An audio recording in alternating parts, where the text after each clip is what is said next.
Doctor شجاعت مبارک صاحب، معروف معاشی ماہر، ویلکم کرتا ہوں ان کو شو میں، ہمیں جوائن کر رہے ہیں۔ کیا حال ہے جناب آپ کے؟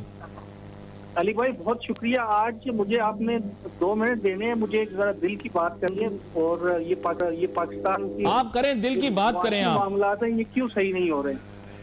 دیکھیں، شاید آپ کے پروگرام سے تھوڑی سی ڈائیورژن ہو، لیکن ابھی ایک بہت بڑی پاکستان میں بحث، شاید یہ سمجھ میں نہیں آ رہا کہ اس سے زیادہ بڑی بحث یا اس سے بڑے کوئی ہمارے دوسرے ایشو ہیں ہی نہیں۔ یہ چل رہا ہے کہ فردوس عاشق اعوان صاحبہ نے، وہ ایک اسسٹنٹ کمشنر صاحبہ تھی، ان کو اونچی آواز میں بولا، ایسا کہہ دیا ویسا کہہ دیا۔ علی بھائی مجھے یہ بتائیں کہ یہ وہ لوگ ہیں جو کہ ریگولیٹر ہیں۔ میں آپ کے شو میں بھی، دوسرے ٹی وی چینلز پہ، نہ صرف میں، باقی بھی بہت سارے لوگ مسلسل یہ کہتے چلے آ رہے ہیں کہ گورنمنٹ کی اکنامک پالیسیاں اس لیے نہیں چل رہی کیونکہ گورنمنٹ اپنا ریگولیٹری رول پلے نہیں کر پا رہی ہے۔ اور ریگولیٹری رول پلے کس نے کرنا ہے؟ وہ بیوروکریسی ہے۔ اور یہ اسسٹنٹ کمشنر ہوں، چاہے وہ کمپٹیشن کمیشن آف پاکستان کا کوئی سی او ہے، یا جو بھی لوگ ہیں، they are the responsible for executing the government policies اور ریگولیشن۔ اب اگر کوئی پبلک کا نمائندہ ان لوگوں سے پوچھ لیتا ہے کہ آپ اس کو کیوں انشور نہیں کر پا رہے، تو ہم لوگ کیوں اتنا ہیو اینڈ کرائے ہمارے ملک میں ہو جاتا ہے؟ تو کیا جب تک ہم ان لوگوں کو نہیں پوچھیں گے، جب تک یہ لوگ اپنا رول پلے نہیں کریں گے، تو کبھی بھی آپ کی پرائسز صحیح نہیں ہو سکتی، کبھی بھی آپ کی اکنامک پالیسی ایگزیکیوٹ نہیں ہو سکتی، اور کبھی بھی آپ کے ملک میں مہنگائی، بے روزگاری کا خاتمہ نہیں ہو سکتا۔ تو یہ بڑا انفارچونیٹ ہمارا ایٹیٹیوڈ ہے کہ ہم یہ جو پبلک سرونٹ ہے، یہ اپنے آپ کو سول سپیریئر سروس کا لوگ سمجھ کے، بجائے اس کے کہ چیزوں کو ریگولیٹ کریں، یہ عوام پہ حکومت کرتے ہیں۔ اور یہی ان کا رویہ، جس کی وجہ سے ہم سیاستدانوں کو تو گالیاں دیتے ہیں، ہم سیاستدانوں کو تو یہ کہتے ہیں کہ وہ پالیسیاں نہیں بنا رہے، لیکن ان لوگوں کو کون کٹہرے میں لائے گا؟ مجھے بتائیں کہ جو اکنامک پالیسیز ہیں، جو اکنامک ریگولیشنز ہیں، وہ ان لوگوں نے ریگولیٹ کرنے ہیں۔ تو انفارچونیٹلی ہمارے ملک میں یہ ہو رہا ہے کہ ہم سیاستدانوں کو سب کچھ کہہ رہے ہوتے ہیں، لیکن جو 50% کے رسپانسبل ہیں، جو اصل میں ذمہ دار ہیں، ان لوگوں کے اوپر جب بھی کوئی بات کی جاتی ہے تو کہا جاتا ہے جی کہ 17 گریڈ کا اسسٹنٹ کمشنر ہے، اس کو ایک منسٹر نے کیسے کہہ دیا، فلاں نے کیسے کہہ دیا۔ تو یہ روش جب تک ہماری چینج نہیں ہوگی پاکستان میں، آپ بھول جائیں کہ کوئی بھی چیزیں جو ہے نا وہ تبدیل ہوں۔ ہم لوگ جو ہے وہ ہم نے خود ہی ان کو حاکم مان لیا، جو ہماری جن کو خدمت کرنی تھی، جن کو چیزیں صحیح کرنی تھی۔ اور انفارچونیٹلی جو سیاستدان ہیں، ہم نے ان کو ایزی ٹارگٹ مان لیا، میں نے بھی اور آپ نے بھی۔ اور آئے روز ہم سیاستدانوں کا جو ہے نا وہ توا لگا رہے ہوتے ہیں ٹی وی پروگراموں میں، کیونکہ وہ ایک ایزی ٹارگٹ ہے۔ لیکن یہ جو بیوروکریسی، یہ جو لوگ کام کر رہے ہیں، ان لوگوں کو ہمیں پتہ ہے، مجھے بھی پتہ ہے، میرا بھی ان سے کام پڑھنا ہے، مجھے پکڑ کے اندر کر دیں گے۔ میں اتنی ساری ہم نے تعلیم حاصل کی ہے، لیکن ایک پولیس والا جو ہے وہ یہ مجھے کہہ رہا تھا کہ تو ادھر آ جا، مجھے پتہ ہے کہ میں اس کے آگے بات نہیں کر سکتا، کیونکہ یہ وہ شخص ہے جو کہ کل مجھے خواہ کسی مقدمے میں جیل میں ڈال دے گا۔ آپ کی بات کی تائید کرتے ہوئے میں یہ کہتا ہوں کہ شاید ٹی وی کے اوپر کسی نے یہ بات نہیں کی، لیکن میں یہ کہتا ہوں کہ جو فردوس عاشق اعوان صاحبہ نے کیا، وہ صارف کے حقوق کے لیے، عام آدمی کے حقوق کے لیے بات کی، اور میرے خیال سے جو بات انہوں نے کی، اس کو جس طرح سے مروڑ توڑ کے پیش کیا جا رہا ہے، یہ بالکل غلط ہے۔ ایک سرکاری ملازم کا یہ فرض بنتا ہے کہ وہ صارف اور عام آدمی کی خدمت کرے۔ فردوس آپا ہمارے شہر سیالکوٹ کی ہیں، لیکن اس سے قطع نظر کہ یہ میرے شہر سے ہیں یا نہیں، بات جو انہوں نے کی وہ صحیح کی۔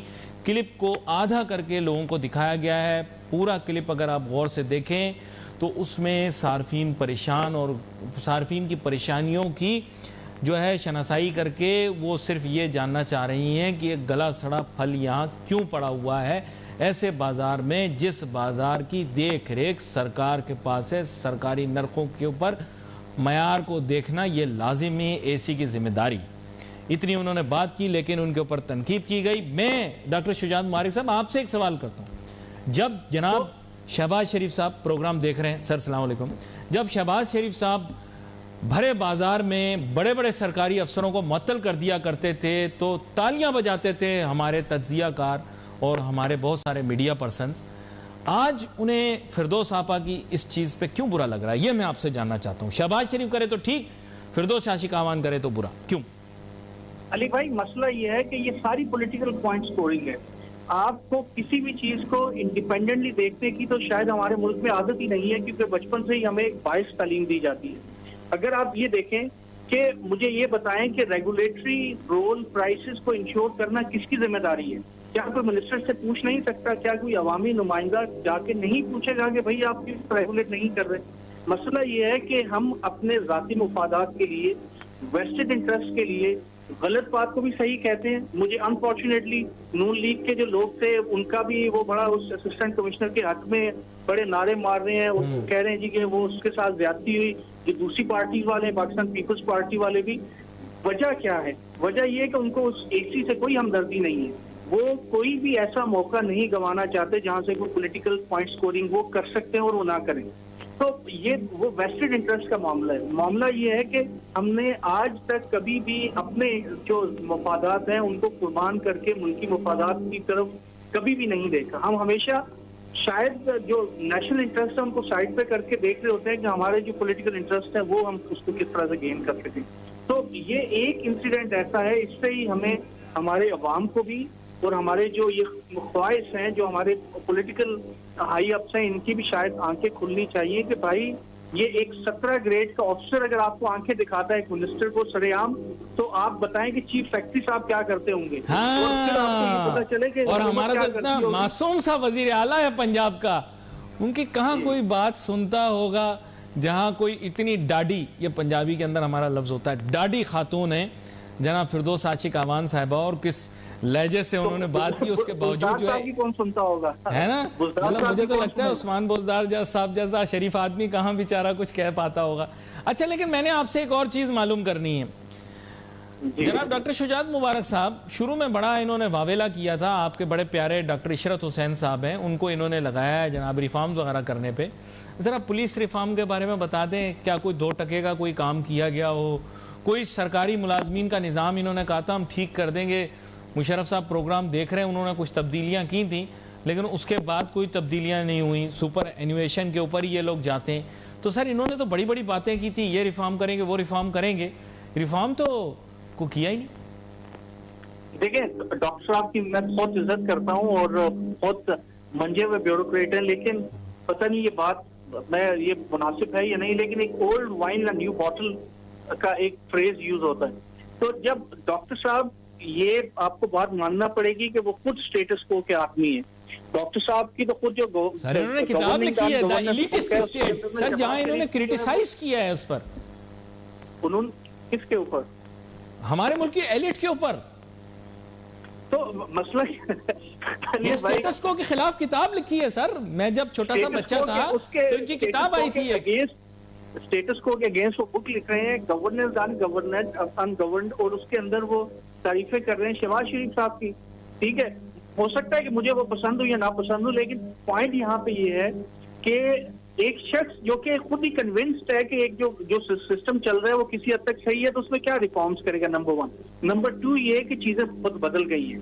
شاید کسی جو یہ عمران خان صاحب خود تو کہتے ہیں کہ نوجوان قیادت اور ویژنری آدمی، لیکن وہ لے کے نہیں آئے. شاید کسی ایسے بندے کی، ایسے شخص کی ضرورت تھی کہ جو کہ ایک ویژنری لانگ ٹرم ریفارم جو ہے اس کو ایٹ لیسٹ کوئی ایجنڈا پیش کر سکتا ہے. میں وضاحت کر دوں، اصل میں انہوں نے جن کا دل جوان ہو نا ان کو رکھا ہوا ہے. تو age is nothing but a number, اور آدمیوں کی عمر تو ان کی دل سے جانچی جاتی ہے. شاید انہوں نے اس حساب سے نوجوان حکومت بنائی ہے کہ دل کے جتنے جوان لوگ ہیں ان سب کو رکھ لیا. دیکھیں ایک سے ایک دل کا جوان آدمی ان کی حکومت میں موجود ہے.